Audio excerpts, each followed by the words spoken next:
Well, if you set a New Year's resolution to perhaps clean up your nutrition, and you're not quite there yet, no stress, no worries. We brought in some expert help. Registered dietitian Susan Watson joining us now with not only some great meal ideas, my mouth is drooling for those red peppers, but also a way that we can be successful, because there's a big difference between saying, I'm gonna eat better, I want to eat better, and then actually eating food that's better for you. Absolutely. This time of year, a lot of well-meaning people will set New Year's resolutions or a goal for themselves to improve their health or improve their eating. And about this time, maybe in about a week or so, their goals have fallen off and they're upset about it and they give up. And a lot of the times, it's really just how they framed their goal. So most goals, when people set them, are more like an idea versus an actual action plan, and it's big and lofty versus small and achievable. So some of the things I know that I've said to myself, I want to set a schedule this year, and a big part of that is eating proper foods at the proper times and not being all over the place. But I have to actually take steps and not just say, I'm going to set a schedule and clean up my nutrition. Yeah, like break it down to saying, okay, what's one area you can start working on right now? So if that's breakfast and you're skipping breakfast right now, what can you do to actually form that into a goal? So if you take a look at that idea and say, I'm going to make it actionable, I'm going to give it a time frame, and then a place to have it, set your goal that way. For example, you know, you want to stop eating or skipping breakfast. I'm going to have a bowl of oatmeal at 8 o'clock in the morning before I go to work. So you've got an action, a time frame, and a place to do it. You've got the plan. Yeah. The peppers, that's a big one, I feel, not only because they're delicious, but I feel like we could all probably eat a few more veggies throughout the day. Yes, and that's a goal I hear all the time. I want to eat more fruits and vegetables. And, you know, I'll tell our clients, well, that's great. What are you going to do about it? What action are you going to do? And I get them thinking about how it's going to fit into their life. And so a better way of reframing that goal would be, I'm going to pack a balanced snack or some fruits and vegetables, take it to work, and I'm going to have it at my 3 o'clock coffee break. Very action oriented.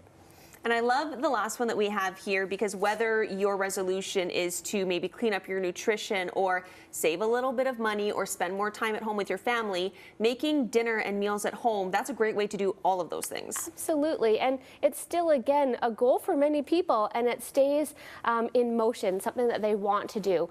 And we help people break it down into an action-oriented step. So 2 different ways you can take a look at that is, if you don't want to be eating out as much, think about setting your goal as I'm going to make extra food at supper and pack it for lunch and take it to work the next day like we did here. Or I'm going to look through my cookbooks and find 1 new recipe a week and try it, so that you're incorporating new foods at home. I love all these ideas. There's one thing I want to pick your brain about, and I feel like it's almost that negative kind of mindset question. You set this lofty goal, I'm going to be healthy, I'm going to be healthy. You quit a couple weeks in, let's say you eat a whole lot of pizza, cookies, and then the next day you're like, I'm going to starve myself, I'm going to go for 2 workouts. I'm guessing that's a no-no. How would you advise somebody to kind of pick themselves up, dust themselves off, and continue with the healthy eating or get back on track?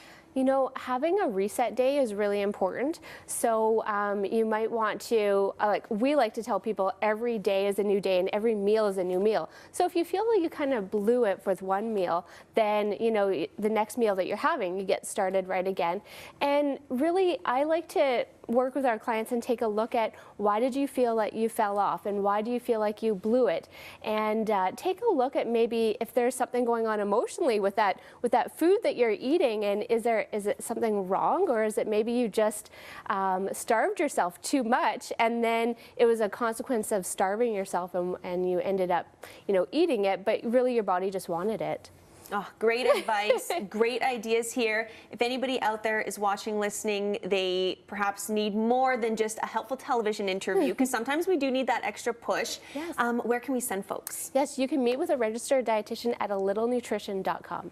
And I want to point out your social media too, because I feel like even some days when you just feel like you're in a block and you don't really know what you want, when you see pictures of healthy food. I feel like Yes. that in itself sometimes is motivating. Yes, so we have lots of photos of our recipes on Instagram, just at A Little Nutrition.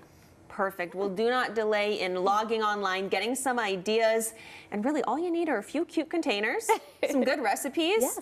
and that motivation. Yes. Thank you so much for being You're with us welcome. today. You're welcome.